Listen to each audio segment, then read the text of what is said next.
aula passada eu tinha falado desses diagramas de pesos, tá? Para o grupo SU3, a gente introduziu isso, né? Eu até mostrei para vocês em algum momento no livro do Tapecheng, tem lá as matrizes de Gell-Mann, que são os geradores do grupo SU3. Na verdade, são os geradores a menos de um fator meio. Tá? Os geradores mesmo são definidos como metade daquelas matrizes. Tá? Questões de convenção. E lá vocês têm duas matrizes diagonais, a matriz lambda 3 e a matriz lambda 8. Tá? Se vocês observarem aquelas duas matrizes, eles são equivalentes ao que a gente tinha no caso do grupo SO2 ou SO3. Tá? Lembrando que SO3 é isomorfo localmente ao grupo SO2, por isso que eles têm a mesma álgebra de Lie, tá? Mas são dois grupos distintos. Então, por isso que quando eu falo em rotação, eu fiquei falando em SO2, mas rotação de fato é SO3. Mas como a álgebra é a mesma, então eu não fiz distinção do SO2 para SO3. Tá? Mas lá, se vocês lembrarem, o operador LZ, ou SZ, se eu estiver falando do spin, ele te dá autovalores associados a algum estado de spin, né, que são a projeção do momento angular na direção Z. Muito bem. Se vocês prestarem atenção, a gente obteve um operador que está associado ao LZ ou SZ, na forma matricial, ou seja, numa representação matricial, e vocês observaram também que ele é proporcional à matriz sigma 3, que é a única matriz diagonal que é um gerador em duas dimensões, ou seja, a única matriz diagonal que faz parte das matrizes de Pauli. Tá? Então, justamente os elementos que estão na diagonal que te dão os autovalores. Para o grupo SU3, eu tenho duas dessas matrizes, a lambda 3 e a lambda 8. Tá? Então, os autovalores que a gente plota nesse gráfico aqui são justamente as entradas que aparecem naquelas matrizes. Então, para o lambda 3, você vai ter mais meio, menos meio e zero. E para o lambda 8, se eu não me engano, é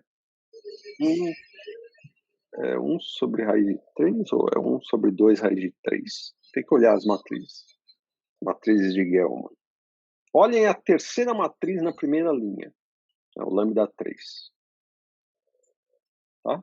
Tem dois autovalores, 1 e menos 1. Se eu multiplicar por meio essa matriz, eu tenho justamente os autovalores que são associados ao gerador, que eu vou chamar de P3. Tá? Então, aqueles valores M3 são tirados dessa matriz, dividido por 2.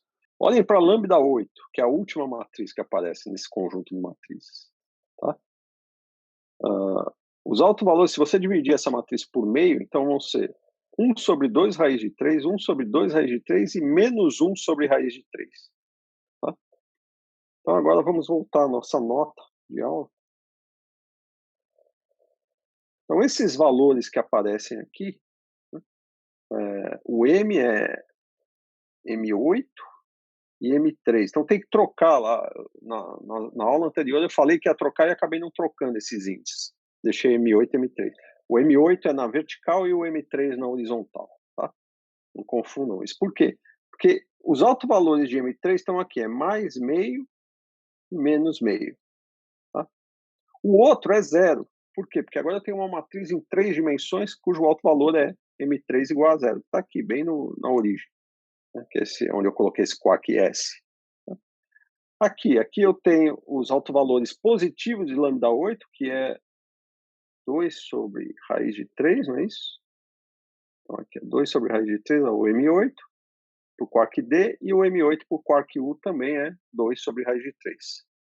Tem que imaginar, então, que o quark U, D e S eles são elementos de um vetor, que é um tripleto, onde essas matrizes, que são geradores, vão atuar. Matrizes 3 por 3.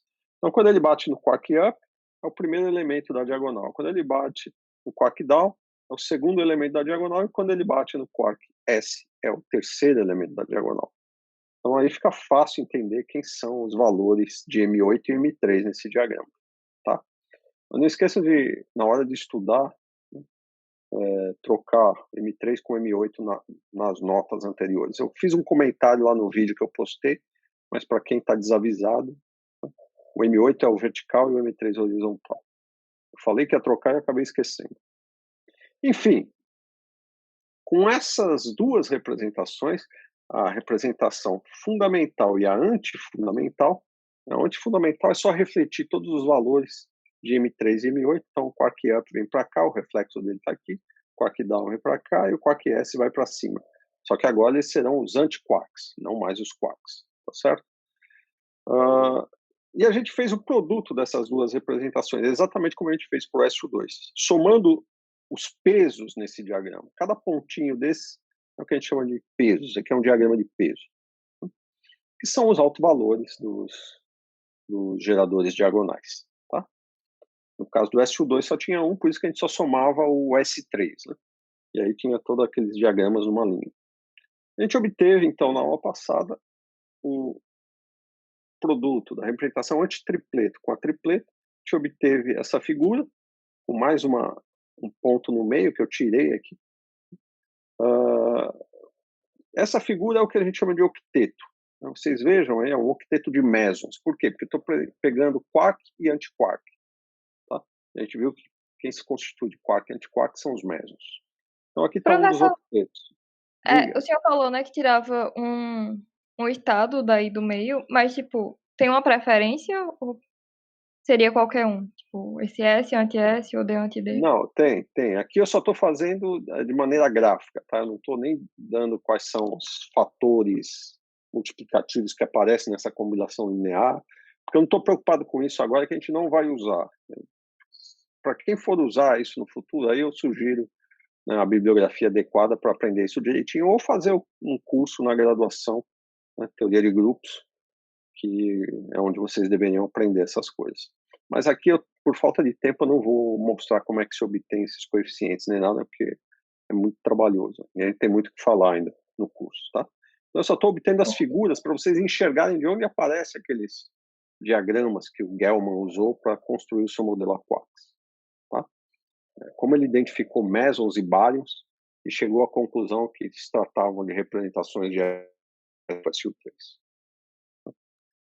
Claro que a história mesmo vai até um pouco antes disso. Tinha uma fórmula que eles obtiveram empiricamente, era chamada de fórmula de Gell-Mann, Nakano, Nishijima.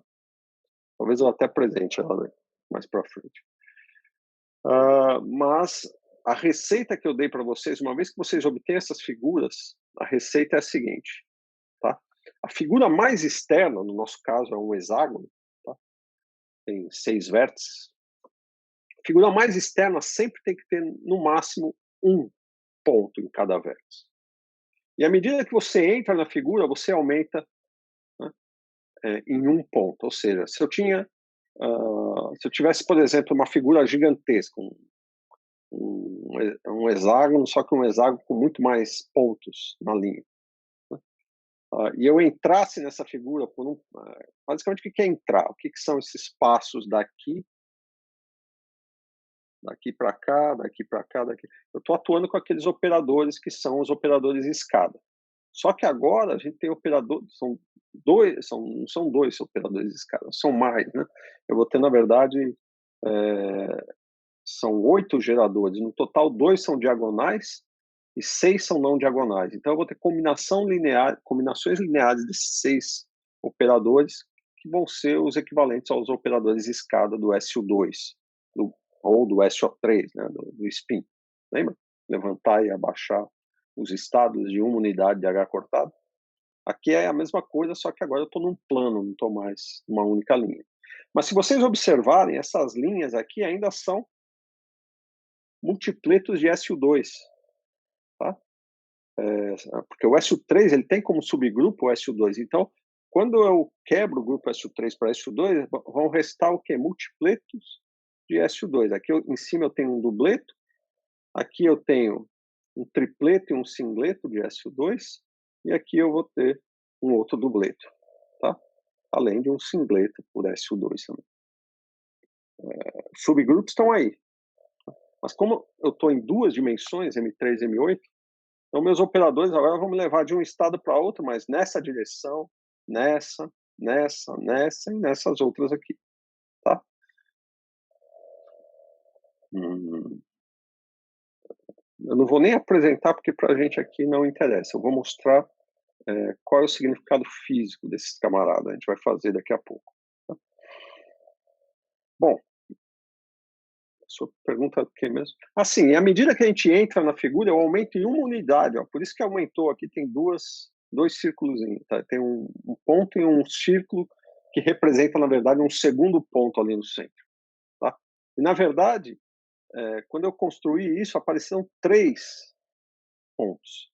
Mas como a regra me diz que quando eu entro na figura, eu aumento só um ponto, e a figura menor que tem aqui é só um ponto no centro, não tem mais nenhuma outra figura, não tenho outros pontos aqui formando outra figura.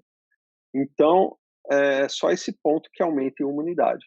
Então, eu tenho que ter 2 pontos ali no centro. Eu não posso ter 3. A regra é essa. Aumentei só uma unidade. Como eu tinha 3, então um deles, na verdade, não faz parte desse multipleto, ele tem que ser extraído. Tá? Então, em termos do diagrama, essas são as regras. Também não vou pedir para vocês entenderem isso agora. O limite é de 3? Não, não é de 3. Eu posso ter figura gigantesca. Quer ver? Eu vou mostrar uma figura para vocês, vocês vão entender o que eu estou falando. Eu acho que ele tem isso aqui. Mostrou. Ó, aqui, ó. Deixa eu mostrar outra coisa. Aqui, olhe essa expressão que está abaixo da expressão 4.79. Estão vendo? Eu tenho 6 geradores aí, que são combinações lineares dos geradores não diagonais, né, do SU3. Tá? O T mais, T menos, U mais, U menos, V mais, V menos. T mais, T menos é a combinação do F1 com F2, que é o equivalente ao lambda 1, lambda 2. Quer dizer, o F1 e F2 são o quê? Lambda 1 dividido por 2 e lambda 2 dividido por 2. Tem a ver com as matrizes de Pauli, sigma 1, sigma 2. Portanto, isso daí recupera os geradores do SU2. Tá? O T mais e T menos lá do SU2. Porque tem esse subgrupo. Os outros não existiam no SU2. Esse U mais, U menos, V mais, V menos só existe no SU3. E no SU4, que é maior do que ele. Tá? E também são operadores escadas, mas que vão te levar em outras direções, não somente na direção da linha dos autovalores de M3, né? Autovalores de lambda 3, que são os valores de M3, na verdade, mas vão te levar em direções que são combinações de M3 com M8, por isso que você vai em alguma outra direção no plano, na diagonal no sentido oposto e assim por diante. Porque você tem esses outros operadores escada, tá? Que te levam um estado ao outro. Lembrando, né? O que são as representações? As representações matriciais são nada mais do que operadores lineares escritos na forma de matrizes que atuam no espaço vetorial. O espaço vetorial é onde estão os seus estados físicos. Né? Por exemplo, os multipletos de quarks, de leptons e por aí vai. E as transformações, elas levam um vetor em outro vetor desse mesmo espaço. Então, o que fazem esses geradores não diagonais é isso, é levar, por exemplo, um quark up num quark down, um quark up num quark string, e assim por diante. Por exemplo. Tá? Mas o que eu queria mostrar agora não era isso. O que eu queria mostrar são as figuras. Olha essa figura aqui.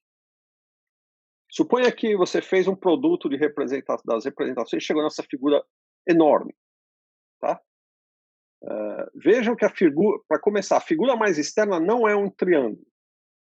Isso é importante, eu vou dizer por quê. Mas na figura mais externa, eu só tenho um ponto em cada vértice. Cada xizinho desses é um daqueles pontos. Tá?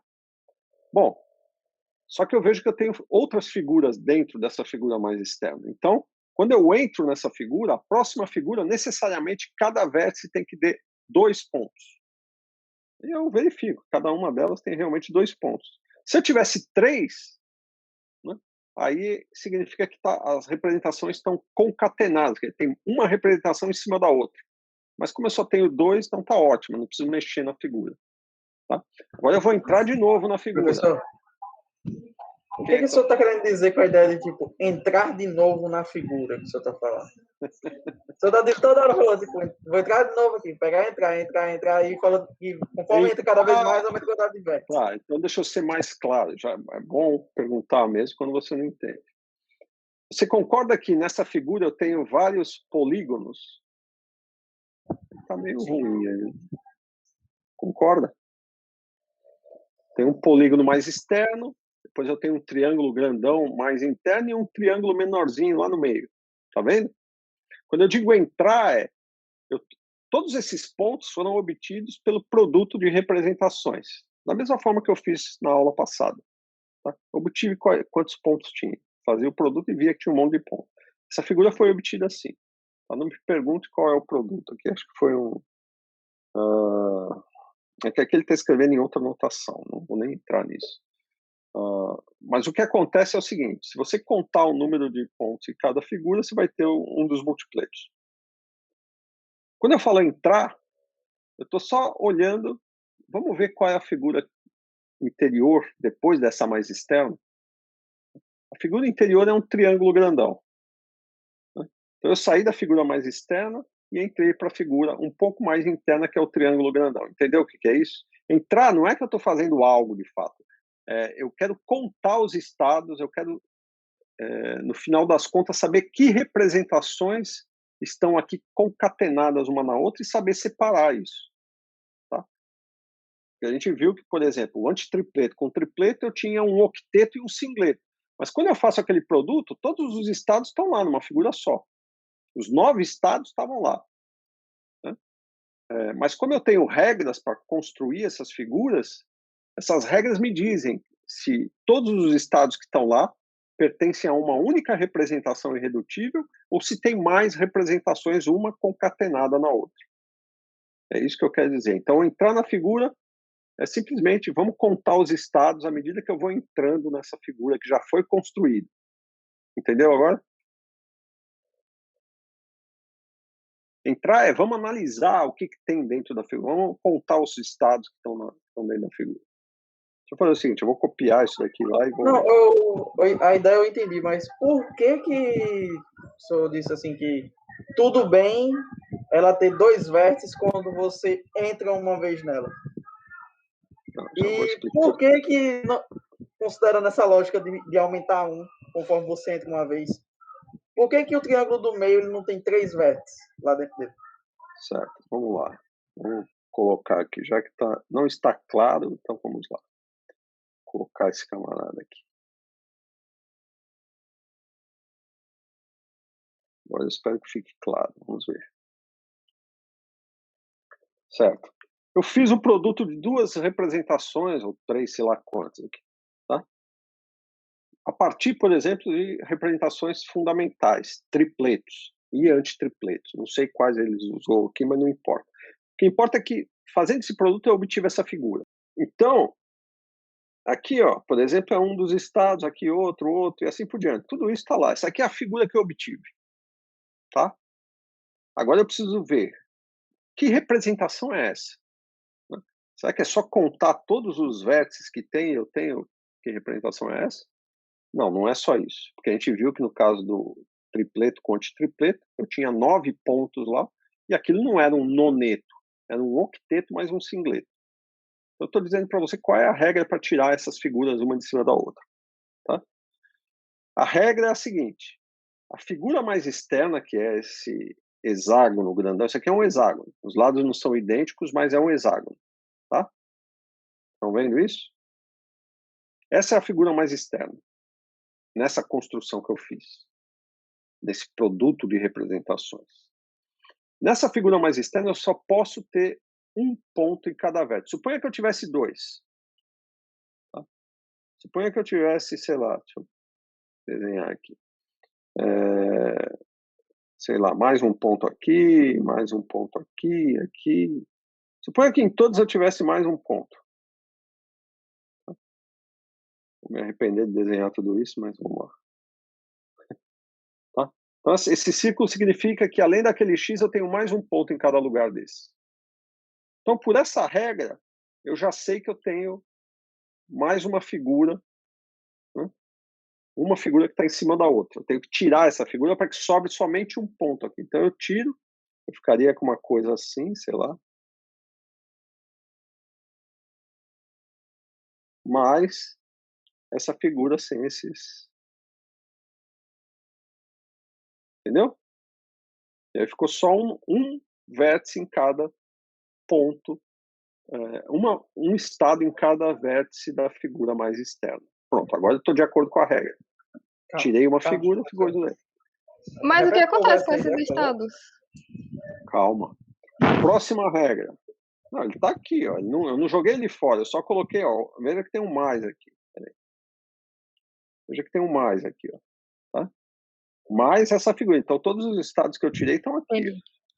Você só tirou a casca dela. Eles vão estar aqui, aqui, aqui, assim por diante. Tá tudo aí. Tudo populando essa figura. Então, o senhor só tirou a casca da figura, para assim dizer? Não.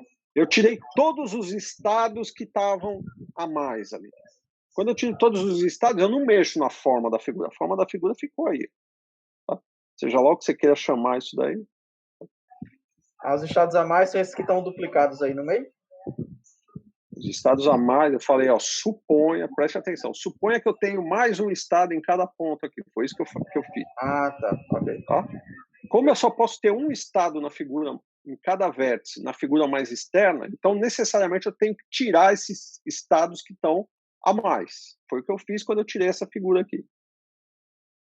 Tá? Eu tirei esses estados, só sobrou um estado em cada vértice ali. Mas eu não desapareci com esses estados. Eles vão ser o quê? Vai ser a soma de uma representação mais outra. Exatamente como no 3 barra vezes 3. Eu tinha a soma de um octeto mais um singleto. Tá? Ou exatamente como a gente fez no caso do SU2. Ó. Dubleto com dubleto, o que dava? Quarteto mais dubleto mais dubleto. Isso daí é desconcatenar as figuras. Só que antes era em uma dimensão, era bem mais fácil de ver. Agora estou em duas dimensões. Complica um pouquinho mais. Né? Aqui eu fiz o 3 com 3 barra do SU3. Né? Obtive essa figura com mais um ponto aqui no meio. A figura mais externa só tinha um ponto em cada lugar, tudo bem, não mexo nela. Entrei, porque nessa figura tem coisa, não tem? Então lá dentro, né? Uma vez que eu saí da figura mais externa, fui para a figura mais interna, que era na verdade um conjunto de 3 pontos, a regra é, bom, quando eu saio da figura mais externa, que só tem um ponto, na próxima figura, eu só posso ter 2 estados em cada vértice. Como só tem um vértice e tinha 3 aqui, então eu tenho que tirar um deles, porque eu só posso ter 2 ali dentro. Foi isso que eu fiz, por isso que eu tirei o singleto. Só posso ter 2 ou posso ter no máximo 2? Calma, como eu não tinha mais figura nenhuma lá dentro, acabou aí, eu não tenho mais o que fazer. Então só sobrou o quê? O octeto mais um singleto. Aqui já é diferente, ó. Eu tenho outras figuras, eu tenho além dessa figura mais externa, eu tenho esse triângulo maior e esse triângulo menor. Tá? Como é que eu uso a regra? Tá?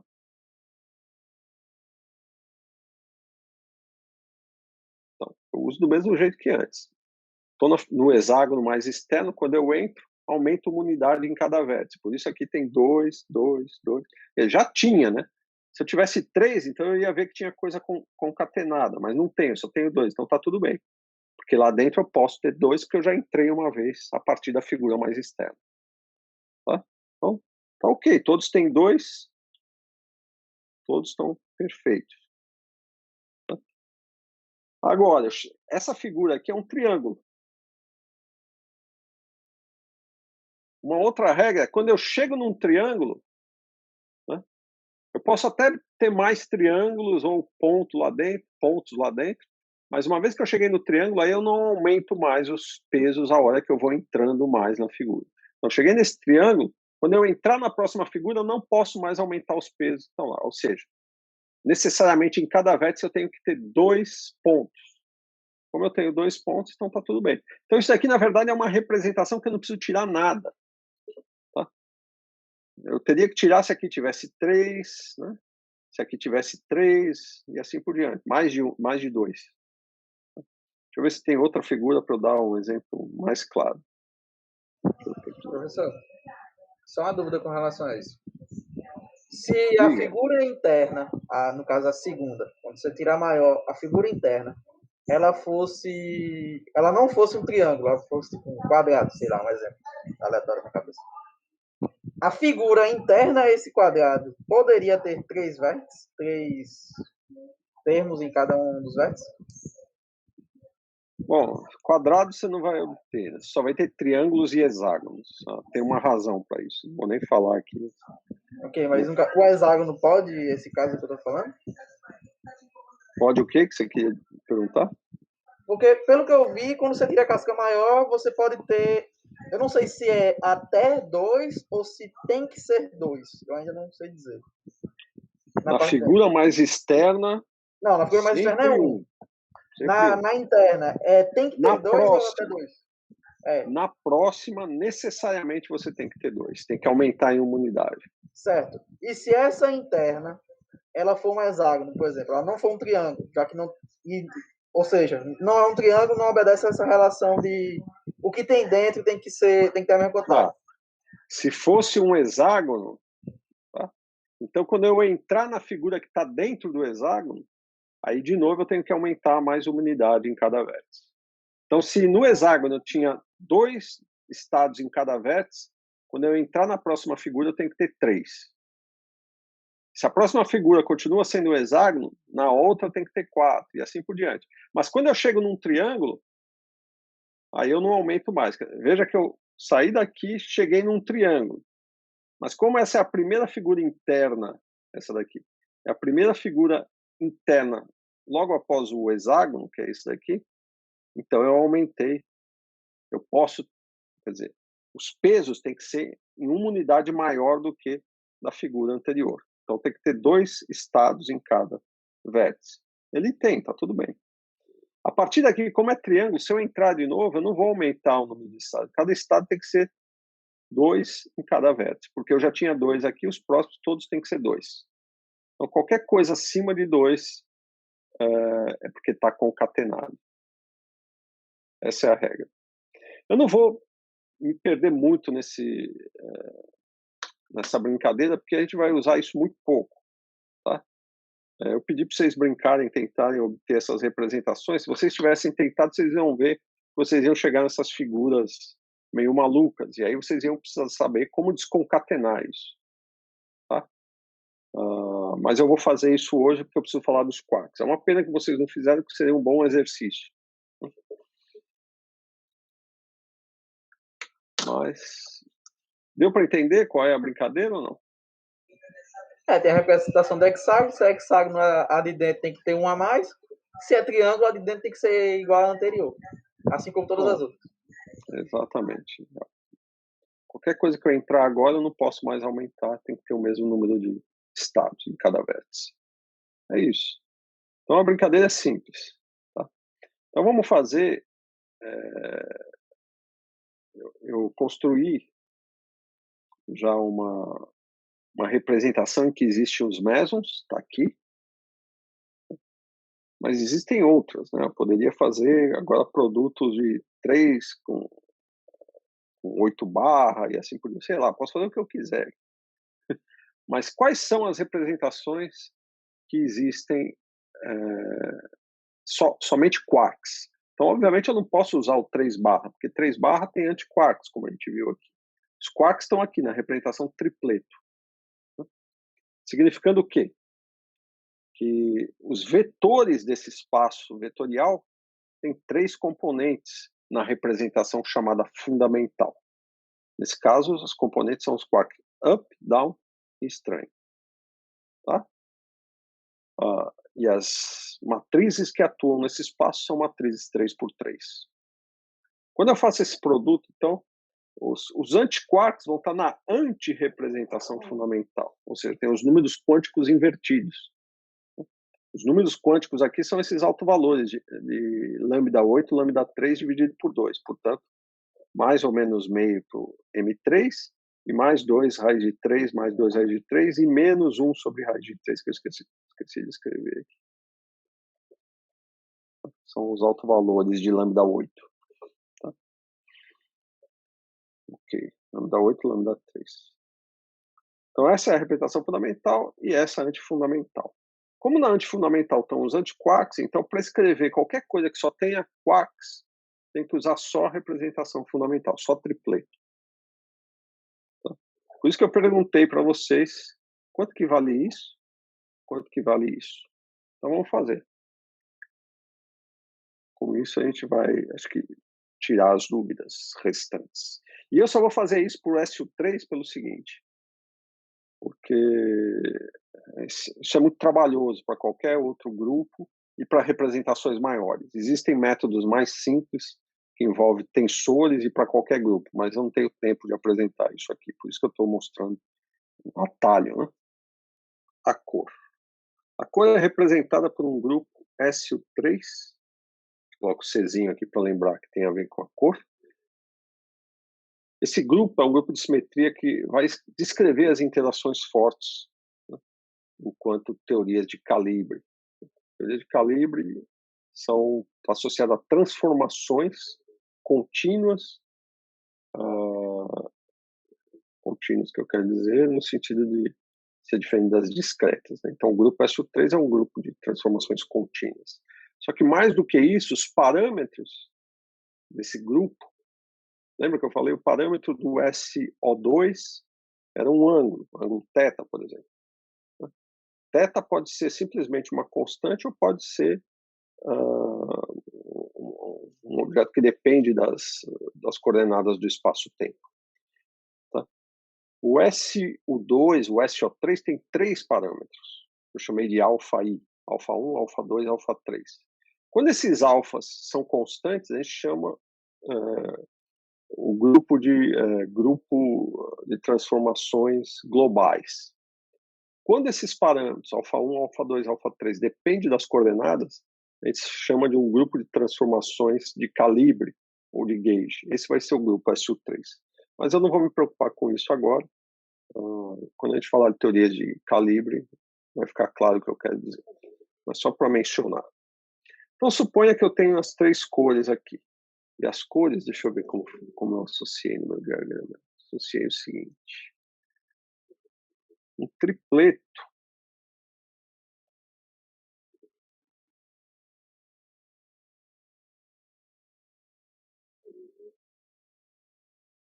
M8M3, né? Eu vou ter aqui, então, um triângulo mal desenhado.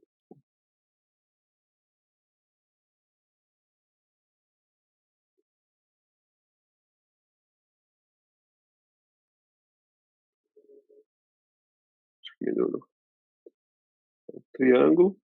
E em cada vértice desses triângulos, eu vou associar uma cor. E eu vou até usar a própria cor para ficar mais fácil. Então, o vermelho, vou colocar no inglês que é para não confundir, porque no português as letras se repetem.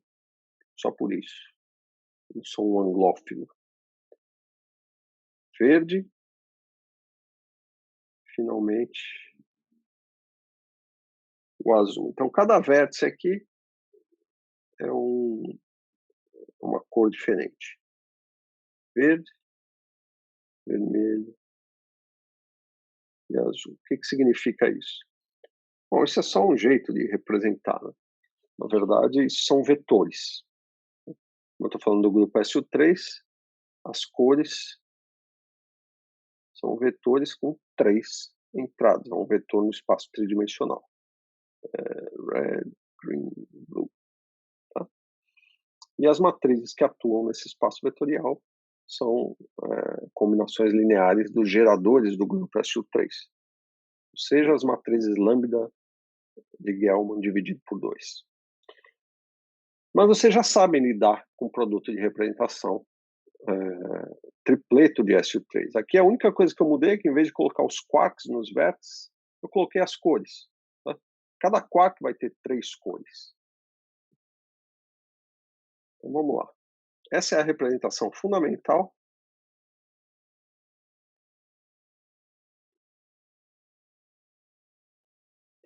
E a representação antifundamental vai ser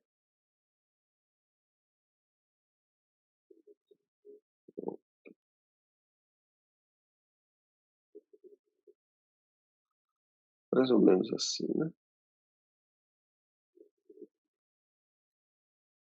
Então, o antivermelho eu vou representar um R barra. Observe que os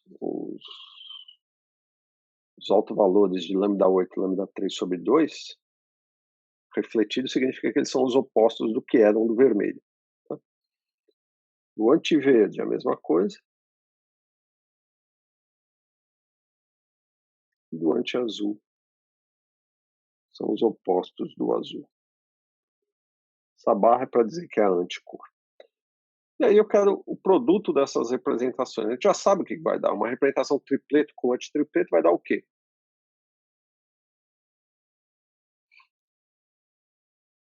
Octeto e singleto. Né? A gente já fez isso lá quando eram quarks no lugar das cores. Então a figura é exatamente a mesma que essa. Só que agora eu vou trocar os quarks por cores. Deixa eu copiar isso aqui. Para não ter trabalho.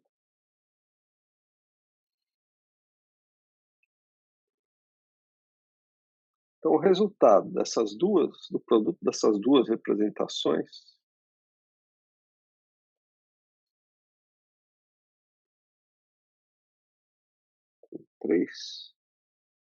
vai ser isso aqui.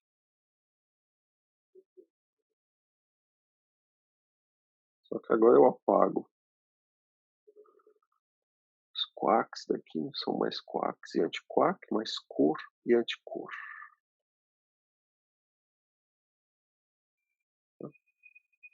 E o que eu vou ter é o seguinte. Pegar tudo que é verde. Aqui vai ter um... Eu vou mostrar que é isso, tá? Embora a gente já tenha feito. G barra aqui. E nesses pontos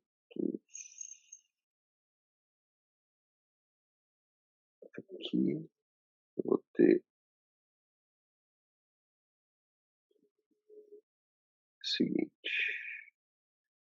Vou fazer primeiro os vértices. Né? G barra, agora B barra.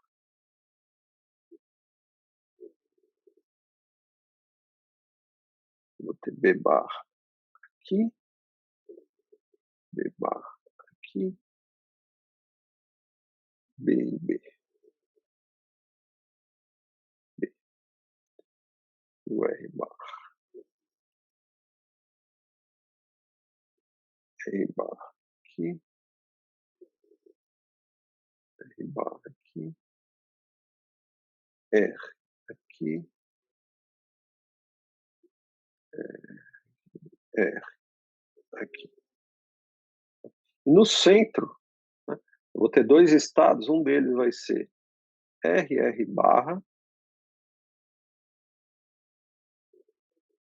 menos GG barra, tudo isso dividido por raiz de 2. E o outro vai ser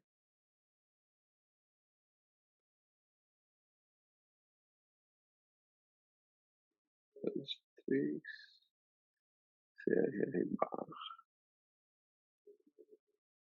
GG barra e PB barra. Esses coeficientes eles saem naturalmente da álgebra, da mesma forma que vocês achavam os coeficientes atuando com os operadores de escada nos estados máximo e obtendo os outros estados, né, em SU2, aqui você também obtém esses coeficientes atuando com os operadores de escada, só que agora são 6 deles. Não vou fazer toda a álgebra, mas os coeficientes que saem são esses. E a representação singleto que está aqui... desculpa. Aqui está no centro. Aqui. Essa aqui é a singleto. Singleto é aqui. Essa é a singleto. A que está ali no centro é, na verdade, uma combinação parecida com essa.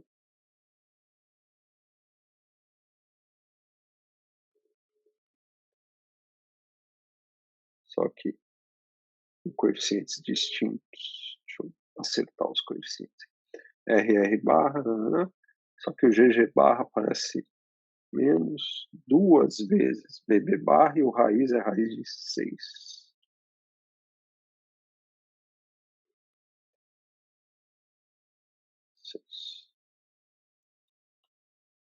Então tá aí, todos os 9 estados. Um deles é singleto de cor, ou seja, um estado que não possui cor, que não se transforma pelo grupo de cor. Então, do ponto de vista dos gluons, tá? Porque o que vocês estão obtendo aqui, quem é que carrega cor e anticor? Já falei para vocês lá atrás, são os gluons. Tá?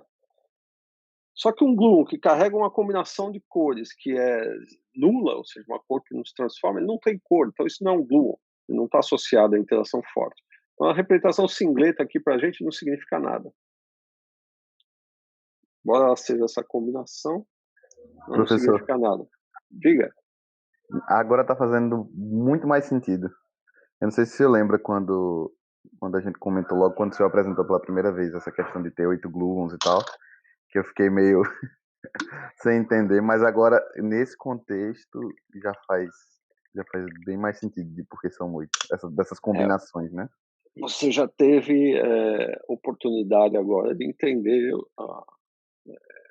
o conteúdo de grupos necessário para saber que isso aqui é o singleto é aquele que não se transforma pelo grupo. Então ele não pertence, de fato, não é um objeto que vai é o que a gente chama de uma representação trivial. Né? Então ele não está associado, ele vem do SU3, dos produtos das representações, mas tanto faz, ele não tem carga de SU3, é isso que eu estou querendo dizer. Ele não se transforma pelo grupo, então ele não vai ter cor. Tá? Assim como o singleto, o que é um singleto de spin que a gente viu lá? É o que não tem spin, spin é zero. Então, o spin S igual a zero, ou seja, você faz uma rotação e permanece a mesma coisa. Tá? E do ponto de vista da cor, isso é importante por quê? Porque somente os objetos coloridos é que medeiam a interação entre os quarks. Tá? Ou, no caso dos hadrons, os nucleons, são objetos constituídos de quarks, são os casos dos pions e holes, né? Mas aí é outra história, a gente já falou disso. Aqui a gente está falando de uma interação fundamental. Né? Uma interação não é residual, como dos nucleons e assim por diante. Aqui é a interação que vai mediar, que são os objetos que vão mediar as interações entre quarks mesmo, ou entre gluons. Eles necessariamente têm que carregar uma cor que não seja singleto. Agora, alguns de vocês talvez só acreditaram que o resultado é esse, mas vamos pegar um deles para vocês verem que isso é verdade. Eu vou pegar o azul, o anti-azul. O anti-azul está aqui. O anti-azul está aqui. Aí você faz o produto desse com esse, ou seja, a soma dos autovalores de M3 e M8, ele tem M3 igual a zero. Então, se ele somar com o M3 do vermelho, ele vai ter o mesmo M3 que o vermelho. Está aqui, ó. O vermelho anti-azul com o mesmo autovalor de M3 aqui, ou seja, mais meio. Se eu pegar com o verde, ele vai ter o mesmo M3 do verde, que é menos meio. Então tá aqui. Ó. Então, anti-azul com verde, M3 menos meio. E o azul? O azul não, o M8. Anti-azul com azul, o M8 de ambos, né, são opostos. Então a soma tem que dar zero. Por isso que o anti-azul com azul vai no centro. O M3 e M8 são zero. Esqueci de colocar os rótulos aqui. Aqui é M8. E M3. Então, toda a cor e anticor e sua correspondente anticor tem que ir para o centro. Por quê? Porque eles têm os números quânticos M3 e M8 opostos. Por isso que todos os estados no centro são combinações de cor-anticor. Tá? E os outros vértices vocês obtêm da mesma maneira, verde com antivermelho e assim por diante. Exatamente como a gente fez para o caso dos quarks e antiquarks. Só que aqui é cor-anticor. Agora. Professor, mas desses dois casos que o senhor está apontando a seta aí, por que só. Não sei se o senhor já falou, eu não estudei, mas por que só o azul e o anti-azul que tem um fator multiplicativo? Como assim, só o azul? Você está falando desse valor 2 aqui? É. Não, isso tem a ver com a atuação dos operadores de escada. Aí tem que fazer a álgebra e você vai ver que ele tem um peso maior do que os outros. Só isso. Isso é da Mas álgebra. nesse caso aí só Em deu, só álgebra- deu. Oi. Não, eu ia perguntar, quando você fala quando estava tratando de spin, seriam aqueles coeficientes de Glass-Gordon, né, professor? Esses pesos, né? Exato, mas de spin é fácil porque, de novo, as representações do SU2 estão só numa linha, né? Do SU3 você tem o plano. Mas, no fim das contas, são coeficientes de Clebsch-Gordon, tá? Eu não quero complicar aqui mostrando como é que você obtém isso, mas eu já te dei a receita. Como é que se obtém esses fatores aí? Então, se atua com os operadores de escada, a partir do estado maior até o estado menor, você obtém todos os fatores direitinho. Tá? Tá bem. O estado máximo, lembra? O estado máximo ele sempre tem coeficiente 1. Então, quando você atua com os operadores, só que agora a dificuldade é que você não está atuando só numa direção, você está atuando em duas direções distintas. Tá? É como se o meu estado tivesse um alfa, um beta, mas não termina aí. Teria um gama também, um terceiro rótulo, né, que estaria associado com o M8. Tá? Então, você vai para várias direções, de fato você está num plano. Mas a brincadeira é a mesma. De novo, você atua, tem toda a álgebra para estudar isso, só que isso é teoria de grupos, eu não vou entrar nos detalhes. Tá? Um pouquinho mais complicado só do que o SO2 ou o SO3, mas a ideia é a mesma. Vocês já sabem qual é o caminho. No caso, não tem só mais deu... segredo, não tem novidade para vocês, exceto ir lá e fazer o trabalho braçal. Diga. Era só para confirmar mesmo que só deu 2 termos na parte de dentro, né? Olha, deu. Porque eu só risco ali embaixo, aí eu fiquei meio. De novo, isso daqui é uma representação que é um produto de duas representações. Aí eu uso aquelas regras. Figura mais externa só pode ter um ponto em cada um, só um estado. O estado contém um glue e um anti-glue. A próxima, que na verdade é a origem ali do centro, tem que ter 2 pontos, por isso que aumentou. Na verdade, quando eu faço esse produto, do jeito que eu estou fazendo aqui, ó, somos os autovalores disso com isso, disso com isso, com isso, com isso. Eu vou obter uma figura com 3 pontos aqui no centro. 3. Mas sabendo da regra aqui, da figura mais externa e entrando, né, como é um hexágono, eu entro, não é um triângulo, então eu vou aumentar, né, o peso dos pontos na próxima figura. Então tem que ter 2 pontos aqui. Mas como tinha 3, eu tenho que tirar um, porque esse 1 é um singleto que está aqui. Ó. A brincadeira é a mesma. Agora, para saber que isso aqui que está no centro é justamente essas combinações, aí tem que usar os operadores de escada, né? Tá? São os operadores não diagonais, combinações lineares dos operadores não diagonais que eu mostrei para vocês agora há pouco no livro do Tapechenko. Mas não se atenham a esses detalhes técnicos, porque eu nem vou cobrar isso. Não estou interessado nisso. É interessante, estou mostrando que eu quero que vocês não se sintam sem um chão. Eu quero que vocês vejam que tudo isso tem um formalismo por trás, é um formalismo que dá para entender, é só álgebra, mas que é um formalismo que permite você enxergar o mundo físico de uma maneira inequívoca. Tá?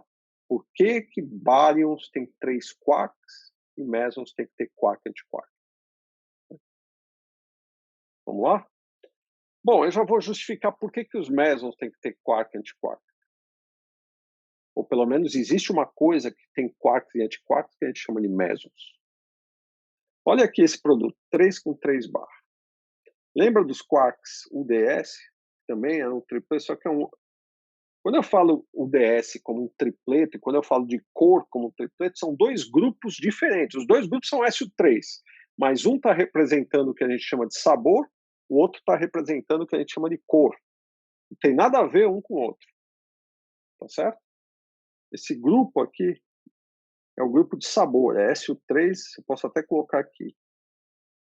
SU3, vou colocar um F aqui, flavor, sabor em inglês. Esse outro que eu estou desenhando aqui é um SU3 de cor, como eu chamei antes. Tá? Então, vocês veem, a mesma simetria, só que para descrever 2 coisas distintas. Cor não é sabor. A cor não é um quark. A cor é um número quântico que eu vou associar depois à interação forte. Por outro lado, a gente sabe que os quarks carregam cor. O que significa isso? Além de eles formarem um multipleto de sabor, um tripleto, uma representação fundamental do grupo SU3, cada um desses quarks é um tripleto de cor. Ou seja, na verdade, cada um desses quarks é um conjunto de 3 quarks, cada um com uma cor diferente. Vermelho, verde e azul. Então, aqui, na verdade, eu teria, se eu fosse ser detalhista, eu ia escrever o U é um U, vermelho, U, verde, U, azul. Depois o D é um D vermelho, D verde, D verde, green, e blue. E o S é um S vermelho, S green, S blue. E se vocês notarem com isso, é que são os tripletos de cor. Os quarks, eles formam tripletos de cor. Cada um deles tem 3 cores diferentes. Então, são 3 possibilidades. É um outro espaço vetorial. Né? E esses daqui são os sabores. O sabor up, down e estranho. A gente não escreve dessa maneira para não ficar feio, mas no final das contas é isso. Né? As matrizes de SU3 de sabor, eles só enxergam esse camarada aqui como se fosse uma coisa só. Esse como uma coisa só, esse como...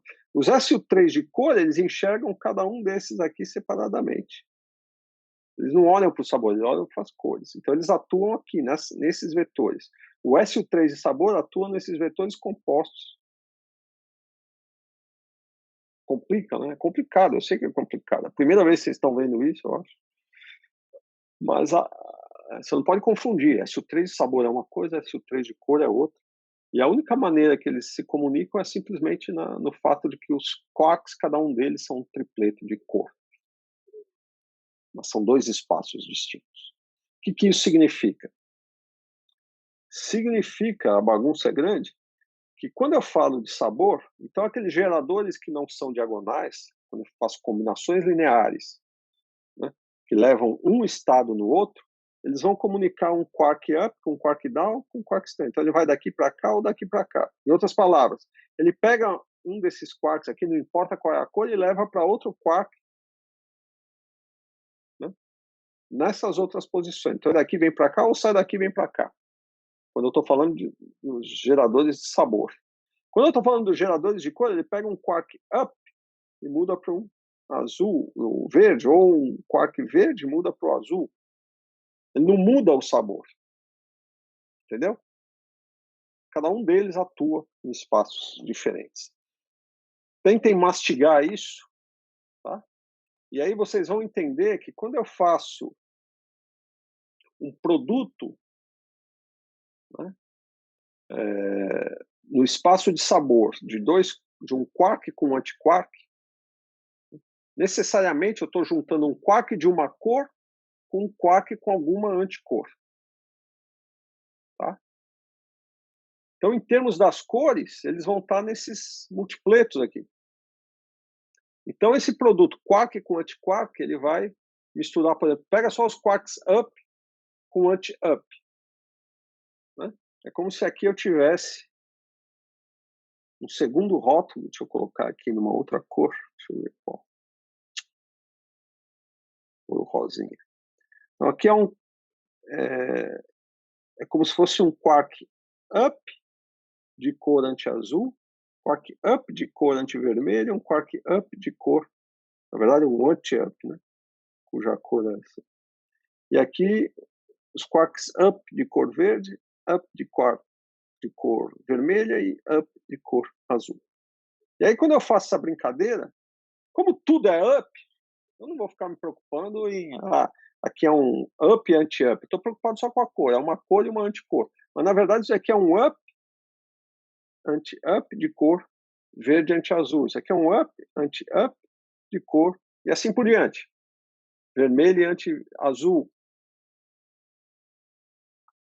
Certo? Agora, queira ou não, isso aqui é um multipleto de cor. Né? Cor verde com anti-azul não é um objeto sem cor, ele se transforma por cor. Então, isso pode ser um meson?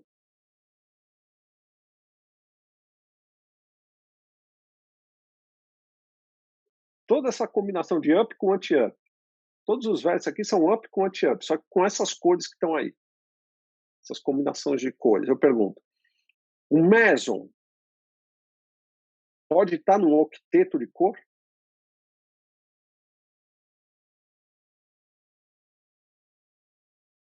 Vamos ver quem pegou o espírito da coisa. Não estou dizendo que é trivial, não é? Mas quem tiver antenado vai entender o que eu estou falando. Quem não tiver, eu vou explicar.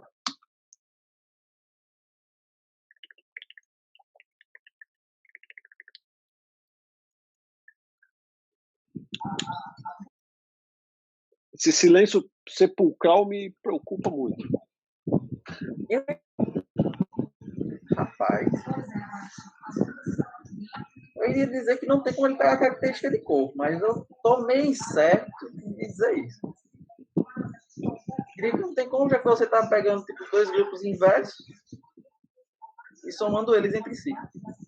Não tem nada a ver com dois grupos inversos. De novo, pense somente no quark up. O quark up ele tem cor, né? Só que a cor a gente sabe que está em tripletos ou antitripletos, né? Porque a cor é representada pelo grupo SU3 de cor. Então aqui eu estou falando só de quark up, não estou nem pensando nos outros. Quando eu quiser pensar nos outros, simplesmente pega um down agora. Pega um quark up com um anti-down. Posso fazer a mesma coisa. Aqui eu fiz up com anti-up só para ficar uma coisa mais simples possível. Mas eu podia pegar um up com anti-down, um up com anti-estranho, um estranho com anti-up, assim, do jeito que eu quiser. Né? Ou seja, aqui onde está o barra, eu podia trocar tudo por, sei lá, S barra, o que você quisesse. Qualquer um dos três quarks.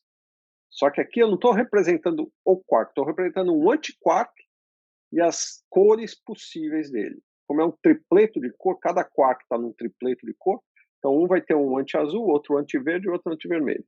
A mesma coisa para os quarks. Um vai ser verde, outro vermelho e outro azul. E aí quando eu junto esses quarks e anti-quarks, eu vou ter combinação dessas cores desses quarks. Né, que eu já sei que estão no octeto dessa forma. Um vai ter verde anti-azul, outro vermelho anti-azul, porque um veio de um tripleto de cor e o outro de um antitripleto. Tá? Esses quarks estavam em tripletos e antitripletos de cor. Então, o que eu estou questionando não é se isso é possível. É claro que é possível. U barra, tudo com essas cores. Eu construí isso. Matematicamente é possível. A pergunta é, fisicamente, isso corresponde a alguma coisa ou não? Eu sei que existe um meson que é constituído de U barra. Quem é esse meson? Pion. Né? Você pode ter até mesons excitados, mas vocês conhecem o pion, falei dele em algum momento. Ele vai ter uma quantidade de U barra. Então o pion, em princípio, poderia estar representado aí. A minha pergunta é, isso é possível? É possível que o pion esteja num octeto de cor?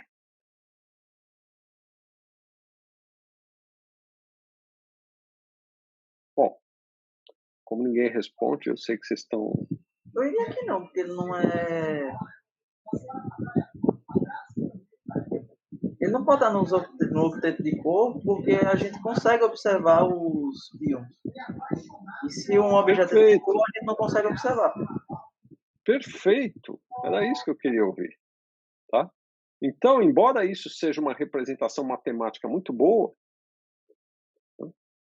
uma partícula que é constituída de um quark e antiquark, e aqui eu falei do U barra, mas podia ser qualquer um dos quarks e antiquarks. Ela não pode estar no octeto de cor. Porque existe a questão do confinamento e a gente não vê nenhuma partícula, né, carregando cor.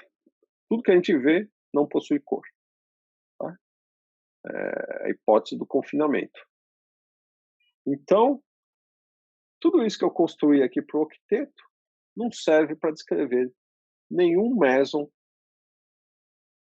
conhecido. Aqui seria um mesons contendo U e U barra. Se eu tivesse usado o S barra, seria mesons contendo U e S barra. e assim por diante. Mas todos teriam esse octeto. Por outro lado, produto da representação de cor com anticor, e aqui é importante o singleto, e por isso eu vou apagar isso aqui. Existe um singleto. Então, nesse produto, dessas representações, tripleto de cor com antitripleto de cor, para quaisquer quarks, não importa, sempre vai ter um singleto, que vai ser uma combinação linear dessas cores dos quarks envolvidos. E é por isso que um meson, que a gente chama de meson, mas nesse caso, pensa um composto, um hadron composto de quark e antiquark, é possível porque tem um singleto de cor nessa representação. Ou seja, ele não se transforma por cor, ou seja, os gluons não interagem com gluons. Ele é o que a gente chama de um estado sem cor. Então ele pode representar um hadron sem problema nenhum. E esse hadron com quark e antiquark é o que a gente chama de meson. Tá? Então tá aí a razão pela qual a menor combinação possível que você pode fazer de quark e antiquark é essa daí, um quark e um antiquark. Um antiquark sozinho ou um quark sozinho não pode porque eles carregam cor. Eles são tripletos de cor. Mas um quark com um antiquark, eles têm uma representação singleta e por isso não se transforma por cor, não carrega a cor. Ele carrega essa combinação de cor, mas isso aqui é uma combinação que te dá um objeto sem cor. E, portanto, não se transforma por cor. E assim não interage com gluons, ele é muito ótimo, é um ótimo candidato para ser uma partícula observável nos experimentos, e de fato o é. É uma partícula que a gente chama de meson. Alguém ia perguntar alguma coisa? Eu ia perguntar justamente por que o estado preferido, entre aspas, assim, para um meson ocupar é justamente o singleto. Exatamente por isso, porque o singleto não tem cor. Todas as outras possibilidades aí. Não, ele podia estar no octeto ou podia estar no singleto. São as duas possibilidades de representação para quando você tem um quark e um antiquark. Você combina um quark com um antiquark, pega um quark, pega um antiquark, combina num único estado. O que você vai ter? Vai ter octeto e singleto. Não tem outra possibilidade. A gente já fez esse produto. 3 com 3 barras. Deu um octeto e um singleto. Não tem nem o que discutir. São só as duas únicas possibilidades quando você tem um quark e um antiquark. Tá? Porque eles carregam cor. Isso aqui eu estou falando é octeto de cor e singleto de cor. Sabor é outra coisa. Sabor é isso aqui. Isso aqui é um tripleto de sabor, UDS. Mas eu estou pegando um desses sabores, né? A gente sabe que ele é um tripleto de cor. Então ele está nessa representação aqui, ó. Tripleto de cor. Aí eu peguei o mesmo sabor, só que agora do antiquark, ele está numa representação antitripleto de cor. Combinei as duas, 3 barra com 3, ou seja, antitripleto com tripleto dá um octeto e um singleto. Octeto não pode ser, porque isso aqui todos eles têm cor. Todos os estados aí têm uma cor. Então é só o que não tem cor que pode representar um meson, pela hipótese do confinamento. Agora você pode perguntar, bom, mas é a única possibilidade? E se eu pegar um quark, antiquark e outro quark? Ou um quark, antiquark e outro antiquark? Então aí você vai ter o quê? Vamos pegar o quark, antiquark. O quark está no tripleto, o antiquark está no antitripleto e outro quark está no tripleto. Isso aqui eu já sei o que é. Um octeto mais singleto. Tá?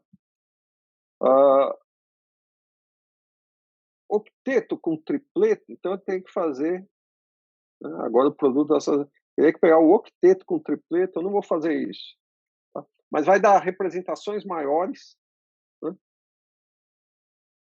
E aqui eu tenho tripleto com singleto. Então eu vou ter tripleto mais. Agora eu não lembro qual é a representação que aparece. Mas certamente aqui não vai aparecer nenhum singleto. É alguma outra representação que não é singleto.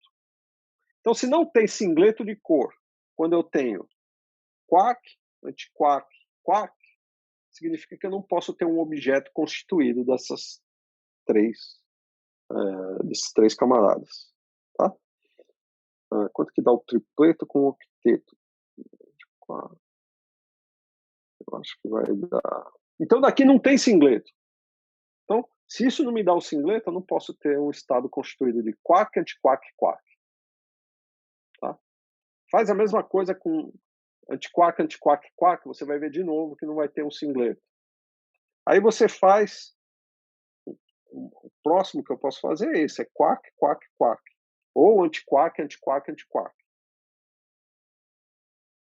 Nesse caso, você vai ter um octeto, mais um outro octeto, mais um decupleto,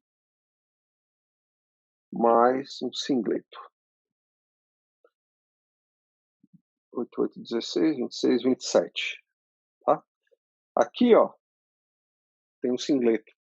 Ou seja, se eu combinar 3 quarks, cada um deles colorido, obviamente, cada um deles um tripleto de cor, eu tenho uma representação singleto, e, portanto, eu posso ter um estado constituído de 3 quarks. Então, essas são as combinações menores.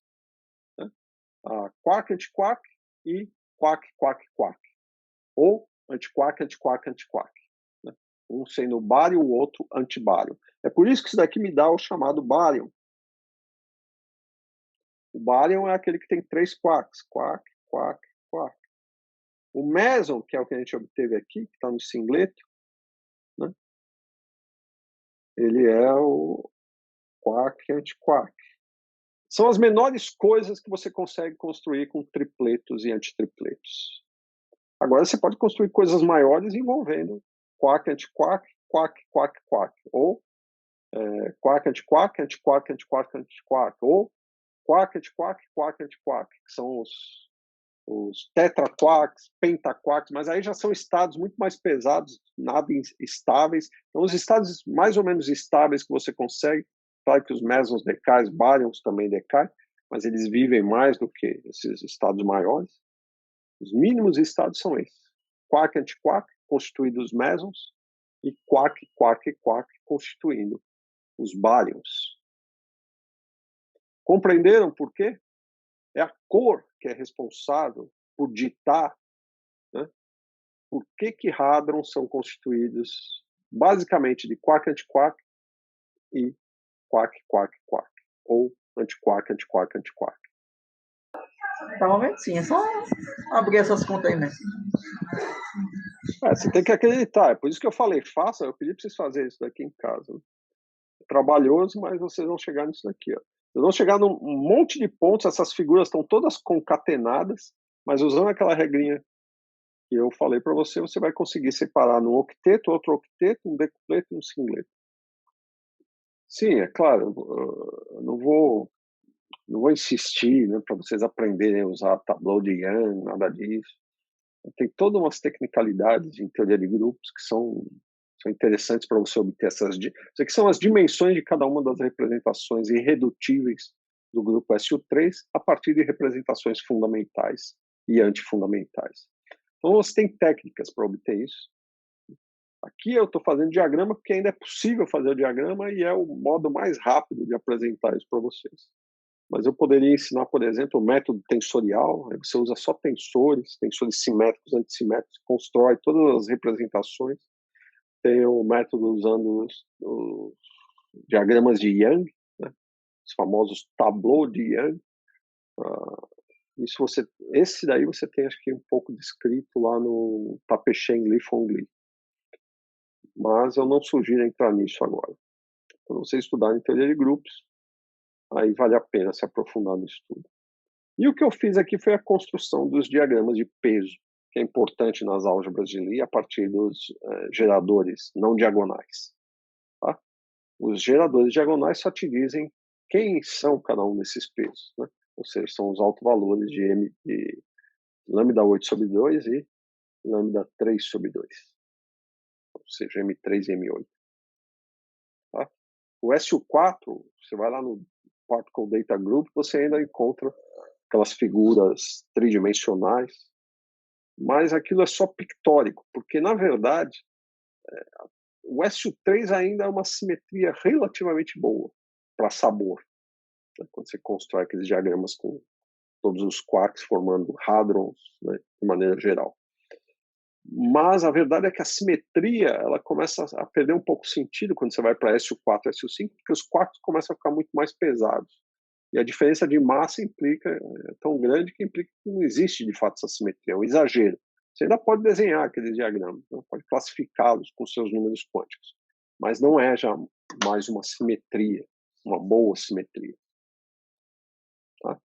Lembra que para ser simétrico eles têm que ter, basicamente, ao pé da letra eles deveriam ter todos a mesma massa. Com a up down eles têm uma massa muito próxima da outra. O estranho já é um pouquinho mais pesado, mas ainda assim você pode usar como uma simetria aproximada. Por isso você fala de uma simetria SU3 de sabor. Quanto à cor, não tem problema. Cor, essa simetria SU3 de cor, ela é exata. Essa simetria e a simetria da QED são as únicas duas simetrias exatas de calibre que não são quebradas. Elas são simetrias exatas, não é nem aproximado. Mas quando você fala de sabor em diante, aí já tem que tomar cuidado. Você pode até brincar, mas já não corresponde a uma simetria real. Tá? Ok. Alguma dúvida?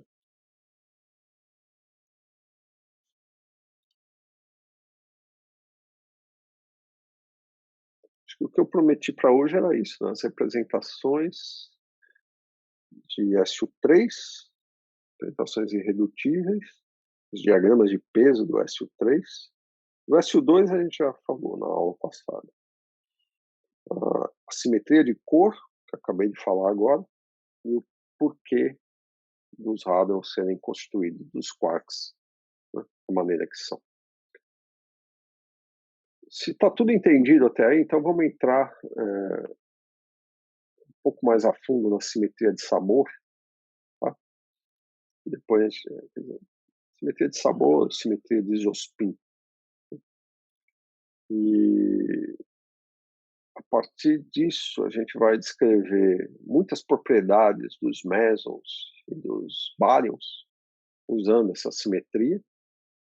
Vocês vão ver o que você pode entender das reações que são observadas nos experimentos, como que você pode achar razões entre sessões de choque desses camaradas que vão aparecer aqui, só baseado no conhecimento de algumas simetrias, pelo menos simetrias aproximadas.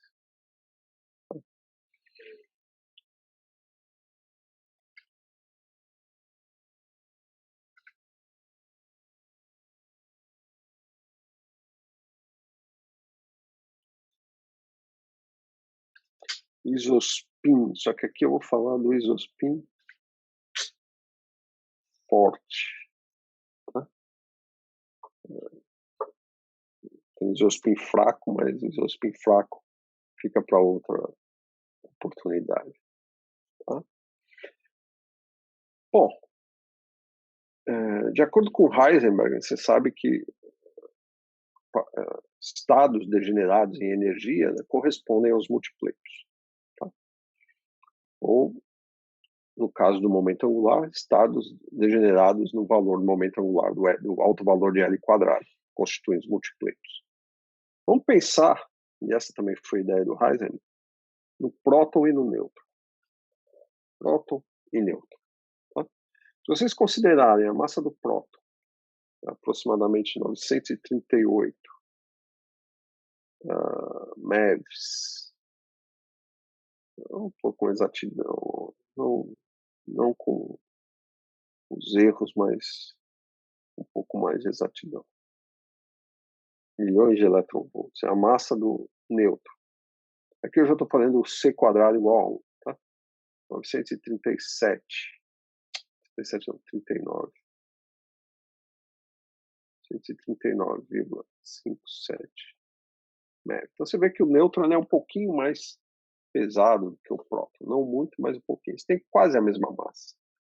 Então, eu posso pensar nesses dois estados como constituindo um multipleto, como se eles fossem a mesma partícula.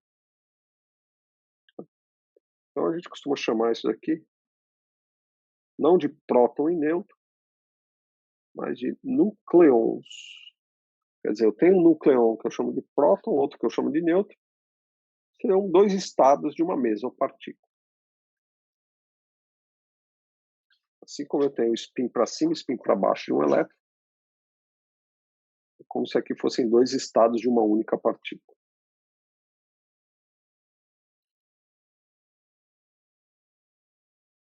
Do ponto de vista das interações fortes. Ou seja, se eu desligasse as interações eletromagnéticas, eu iria enxergar o próton da mesma maneira, não ia saber distinguir o próton e o nêutron.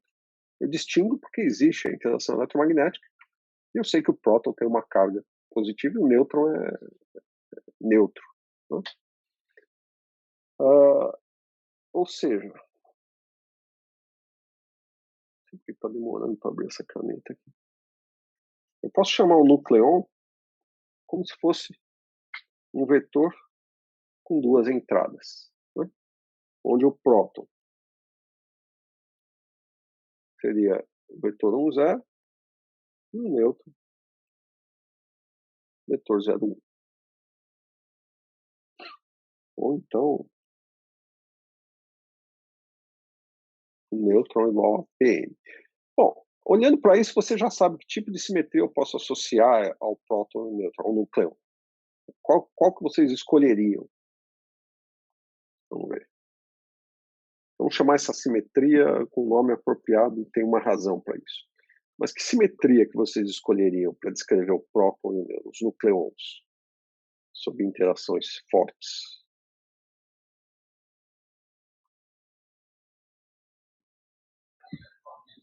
Assim, dado o nome lá, isospin, eu chutaria em algo desse gênero. Não, o nome vai ser isospin, mas por quê? Porque se assemelha ao comportamento dos espinhotes. Muito bem. Né, que são representados pelo grupo SO2. Pode imaginar o SO3, mas aqui, como eu não tenho coordenadas espaciais para rodar, eu vou pensar num espaço de simetria interna que não tem nada a ver com as coordenadas do espaço-tempo. Portanto, o SO2 é o grupo apropriado. E a gente chama esse grupo de isospin forte, justamente porque ele se assemelha ao spin. Tá? Ou seja, o I do nucleon, o equivalente ao S para o spin, é igual a meio. Sendo que o isospin mais meio é o próton, o isospin menos meio é o nêutron. Tá? Então, isso aqui é o I3 dele, né? O alto valor de I3. Vamos chamar M3.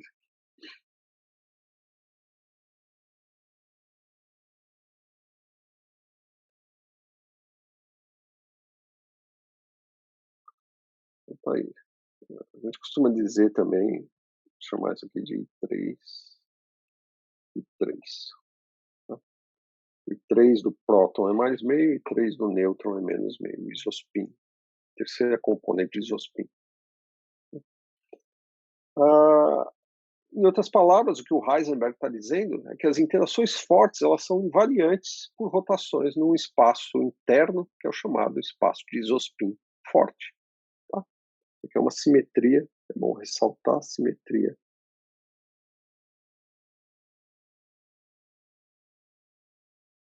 interna.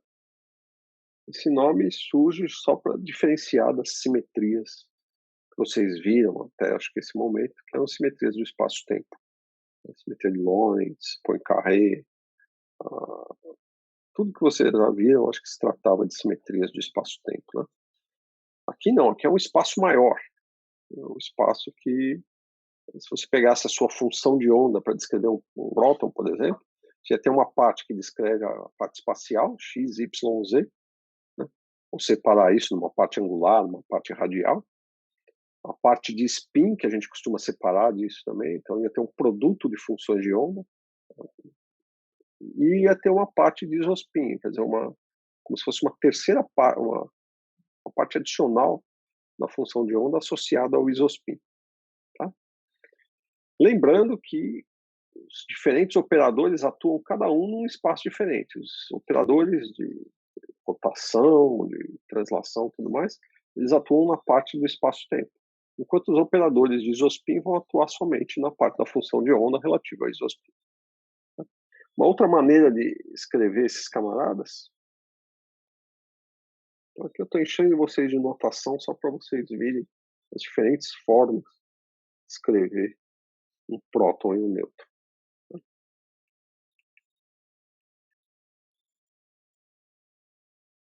Então esse aqui é o isospin e esse aqui é o I3, os autovalores, né? I3.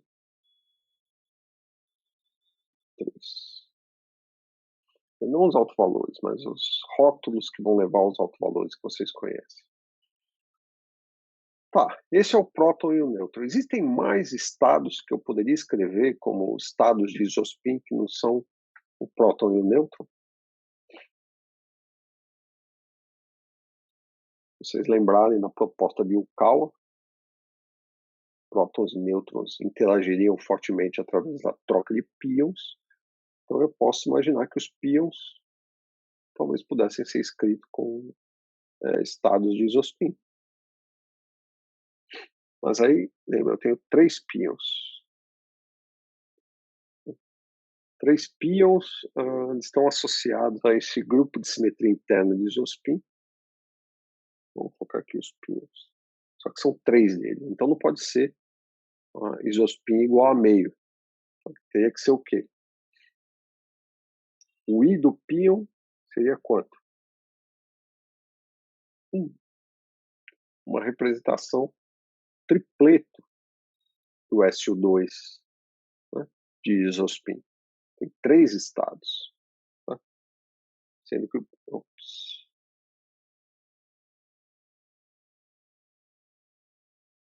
O pion mais seria o estado 1 mais 1. Pion menos 1 menos 1. E o P0 1, 0. Primeira entrada é sempre I, segunda é o I3, para todos eles. E nessa época, de fato, o pessoal pensava em combinar, veja, de onde surgiram, né, esses tripletos de isospin, que são os pions. Tem que ser produto das representações fundamentais. Representação fundamental, quem é? Próton e nêutron. Então eles imaginavam que os pions eram constituídos de prótons e nêutrons, e aí a descrição era essa. Você faz os produtos das representações, dubleto com antidubleto, né? Você vai ter o tripleto e o singleto. Tá?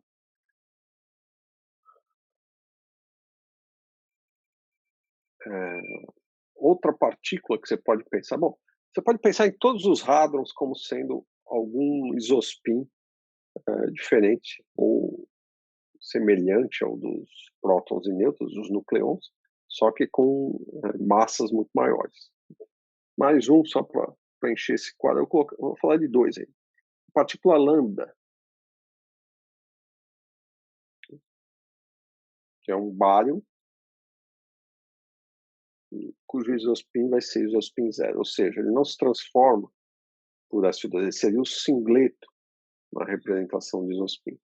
Então ele seria representado por um estado 0, 0. O I e o I3 dele são 0 e 0. Delta, escrever os deltas. Vou escrever tudo em amarelo. Os deltas. Delta seria o isospin 3 meios. Eu tenho 4 partículas delta. Delta mais mais.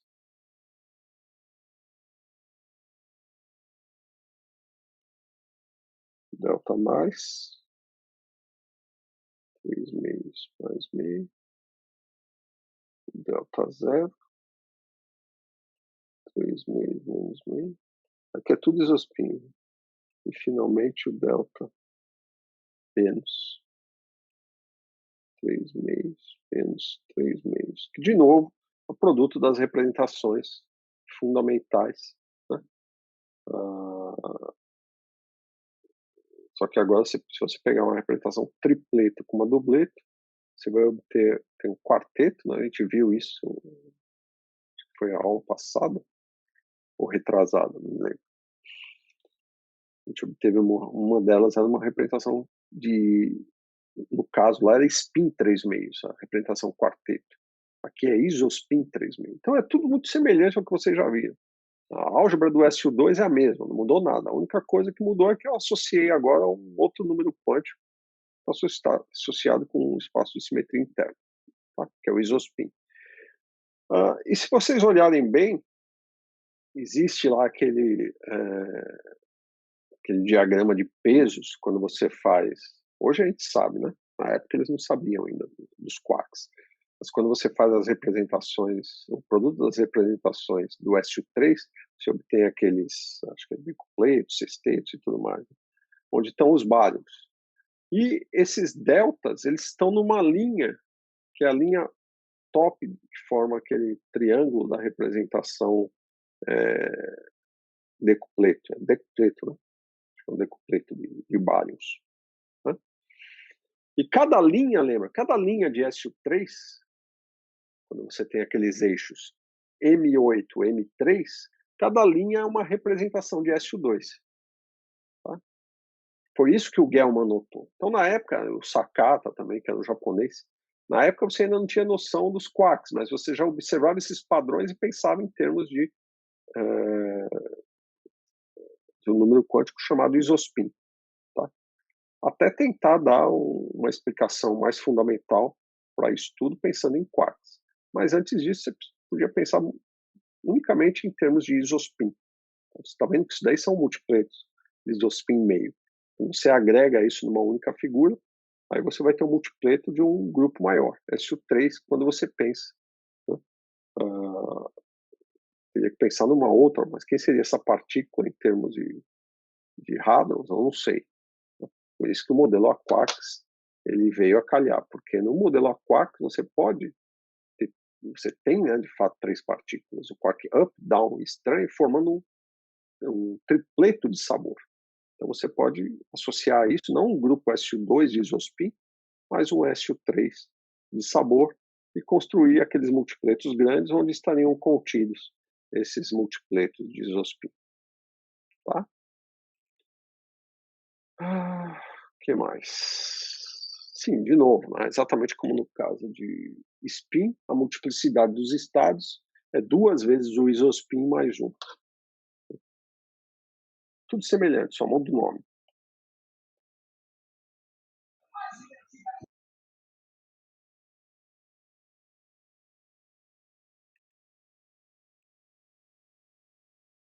Mais 1.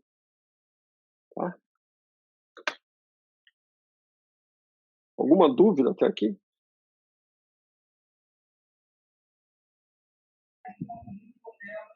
Só da questão da multiplicidade.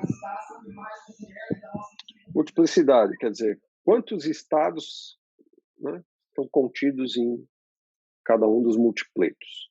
Isso é definido pelo valor do isospin. O isospin meio, por exemplo, que é os nucleons, próton e nêutron, você substitui o I aí por meio, você vai ter o quê? 2 estados. O isospin 1, se você pensar nos pions, né? Isso daí vai te dar 3 estados, π mais, π menos e π0. Isospin 3 meios, os deltas, isso vai te dar 4 estados. Tá? 3 mais 1, 4. E para o lambda, que é isospin 0, vai te dar só um estado, que é singleto. Agora, o que é legal nisso tudo é que, veja, isso daqui é anterior ao modelo Aquarks. E o próprio Gell-Mann estava trabalhando em cima disso, e não ele. Eu acabei de falar para vocês, agora há pouco, sobre a chamada fórmula de Gell-Mann-Nishijima. Deixa eu colocar aqui. E essa fórmula vai ser importantíssima para o resto da física de partículas. Mesmo que ela tenha sido introduzida num contexto ainda anterior aos quarks, ela permanece porque a estrutura de grupo é que está por trás dessa fórmula. É chamada fórmula.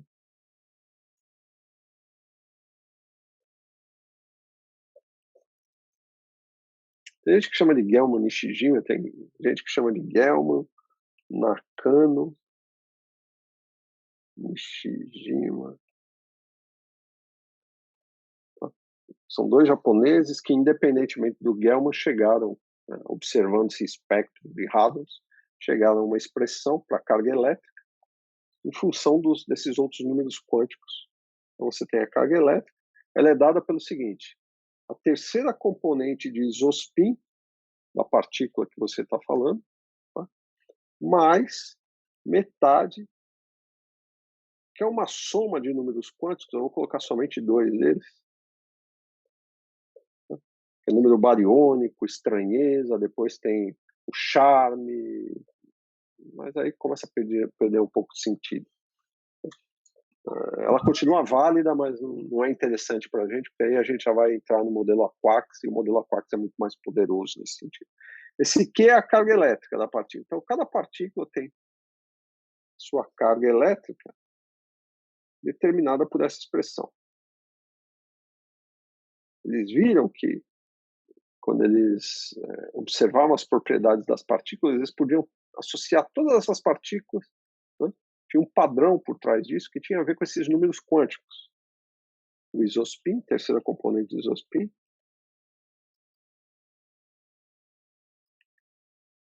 Isospin forte. E eu estou falando, ressaltando aqui a questão de isospin forte, porque a gente vai ver que tem o isospin fraco. Essa soma desses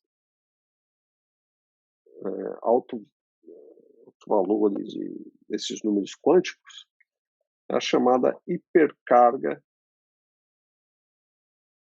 de uma partícula. Tá? O S é de estranheza, o B é de número bariônico. Uma fórmula puramente empírica.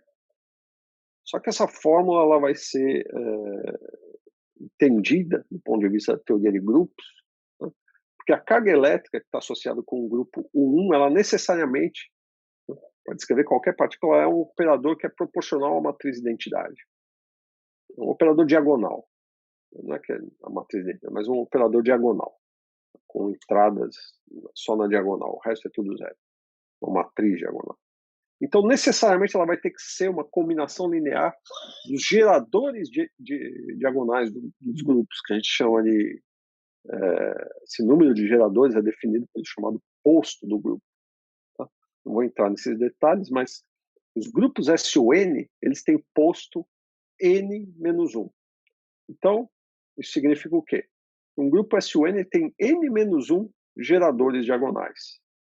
Então, para descrever a carga elétrica, eu tenho que fazer uma combinação linear desses N-1 geradores diagonais para um grupo SUN. Se eu consigo classificar minhas partículas de acordo com esse grupo SUN. No caso do SU2, é simples. Eu só tenho um gerador diagonal, porque N-1 é 1. 2 menos 1 é 1. Para o SU3, eu tenho 2, como a gente viu. Então, tem a ver com lambda 3 e lambda 8. N-1, no caso do SU3, é 2. E assim por diante. Então, esse mais que aparece aqui depende, então, do grupo que eu estiver falando quando eu apresentar os quarks, né? Porque aí eu posso ter, suponha que eu tenha, sei lá, 6 quarks, como é o caso atual. Eu poderia escrever um grupo SU6, né? E cada um desses números quânticos estaria associado a um desses operadores diagonais. Sendo que o I3 é sempre o operador associado que se reduz em SU2 à matriz de Pauli sigma 3.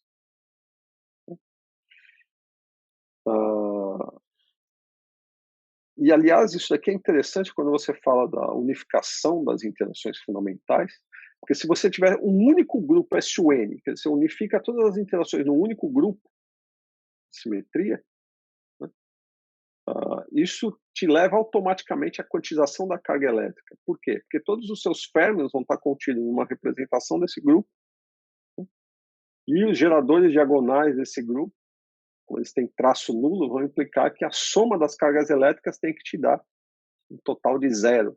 Então, você explicaria por que a carga elétrica é quantizada. Você não pode ter qualquer valor, mas tem a ver com o traço desses operadores, que é um traço nulo. É muito legal. A teoria de grupos é fantástica, fundamental para toda a física de partículas. E aqui eu apresentei para vocês apenas uma pincelada dessas coisas, para vocês poderem construir o mínimo que a gente está interessado nesse curso. Tá? Ok, eu vou falar mais na próxima aula, só que aí introduzindo os quarks. E deixa eu ver o que eu vou fazer.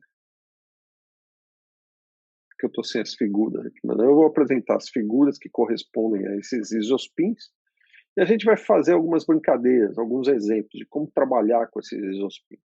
Como obter, por exemplo, amplitudes, só pensando no isospin das partículas. Tá? Acho que por hoje eu vou terminar aqui, porque já está quase na hora de terminar mesmo, são 17h51, e eu não quero começar essa outra parte que vai demorar um pouquinho ainda. Perguntas?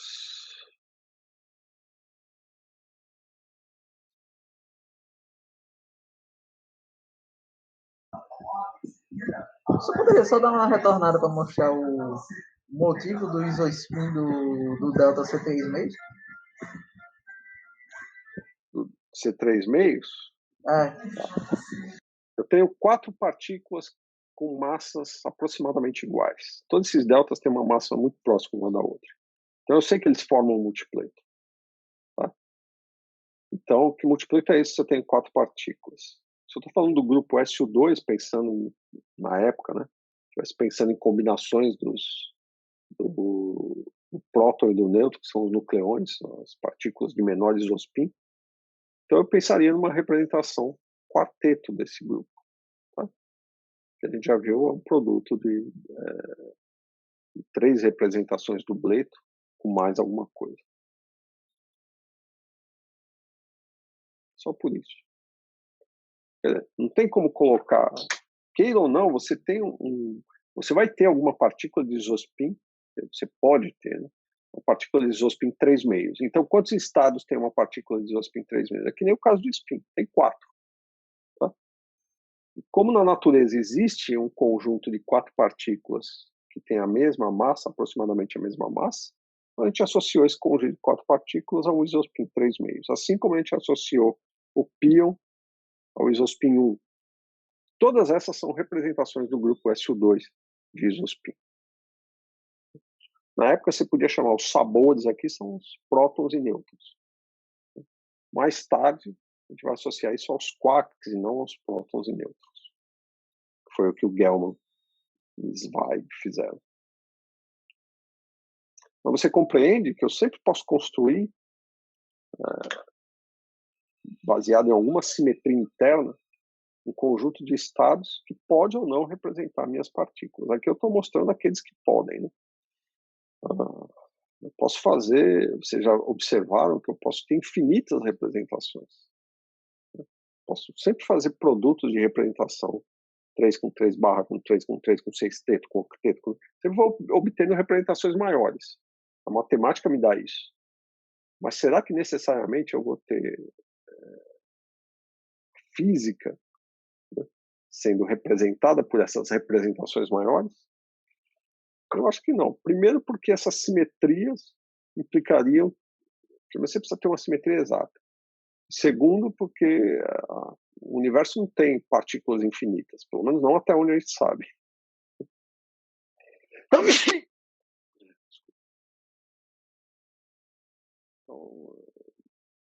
e a gente precisa achar também qual é a origem da explicação. Por que o universo das partículas pode ser descrito pela teoria de grupos?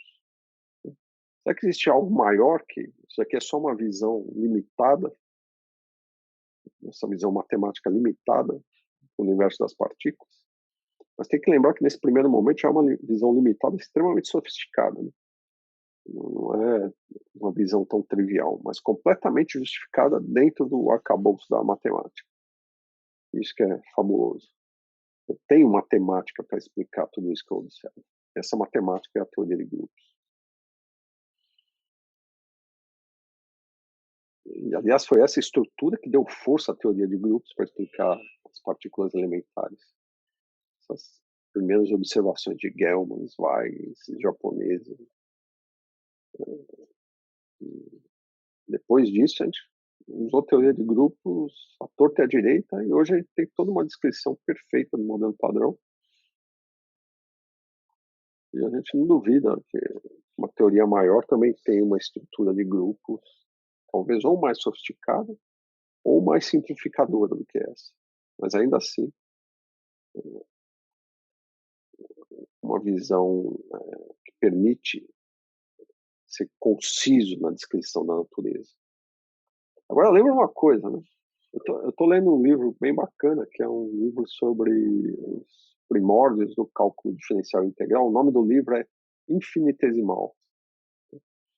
E lá ele coloca algumas coisas bacanas. Né? Por exemplo, você tinha os geômetras que tentavam descrever tudo através da geometria. Depois surge o Bonaventura Cavalieri, que tenta dar uma descrição melhor sobre áreas e volumes de figuras geométricas, baseado em linhas. Né? Uma soma infinita de linhas que tem uma representação matemática, só que quando você tenta descrever o contínuo com isso, você imaginar que um bloco real, né, de madeira é construído de infinitas linhas e começa a chegar em certos paradoxos, porque então por que ele não tem infinito volume? Aí você associa, bom, linhas, não tem dimensão, um monte de coisa. Mas o que é bacana é que aí vem em seguida qual é o nome dele? O cara que vocês conhecem, o evangelista Torricelli, e ele dá um passo mais ousado do que o Bonaventura Cavalieri, porque o Cavalieri ele era um jesuata, né, uma ordem religiosa lá, um pouco distinta dos jesuítas, mas que tinha que seguir aqueles dogmas da igreja que você não podia balançar muito. E nem tanto porque você não podia, talvez ele nem quisesse. Ele ainda estava muito preso a isso. Enquanto o evangelista Torricelli, ele, não, vamos realmente associar essas coisas, o que a gente chama de infinitésimos, e que eu posso somá-los infinitamente. Então ele dá toda uma visão, eles conseguem descrever tudo que os geômetras queriam descrever, vocês sabem disso por causa do cálculo diferencial integral. Só que de uma maneira muito mais rebuscada. Então aí surge o famoso cálculo diferencial integral, depois com Newton e Leibniz, mas graças a esses primeiros passos ousados desses camaradas. E aqui acho que é algo parecido. A gente tem a teoria de grupos para descrever as partículas. Talvez a gente precise de alguém para dar um passo mais ousado na matemática e ter uma visão mais poderosa e sofisticada da ferramenta matemática que está por trás, de fato, da física de partículas. Que deu uma ordem às coisas, ou seja, por que os grupos que descrevem a física de partículas são esses? Por que não outros? Por que só essas representações? Por que não todas? Será que as infinitas representações têm que existir de alguma maneira física? São perguntas todas em aberto. E é isso que é fascinante nessa física, né, de partículas. Você tem vários campos abertos aí para caminhar. Você só não sabe onde você vai parar, porque não tem nenhuma placa te direcionando para lugar nenhum. Bom, as placas direcionando, elas vamos dizer que são placas um tanto apagadas, quebradas, né? Que é uma informação aqui, outra ali, do que a gente observa. Né? Matéria escura, massa dos neutrinos, assimetria matéria-antimatéria. Mas é bastante desafiador. E aqui eu estou dando uma visão através da teoria de grupos, que é a visão vigente hoje em dia. Tá? E sabe, vocês vão viver para ver algo mais poderoso, sofisticado. Eu gostaria de viver para ver isso, mas não sei. Não. Gostaria até de ter participado disso, mas não foi o caso. Ok, mais alguma coisa? Entendeu a questão do isospin? Não é uma questão de, olha, se encaixa bem. Né? Se encaixa bem descrever essas partículas deltas como sendo o múltipleto de isospin 3 meios. Uma vez que eu tenho a ideia de isospin para os nucleons, eu posso abranger todas as partículas conhecidas na época através dessa ideia. Grupo SO2 de isospin.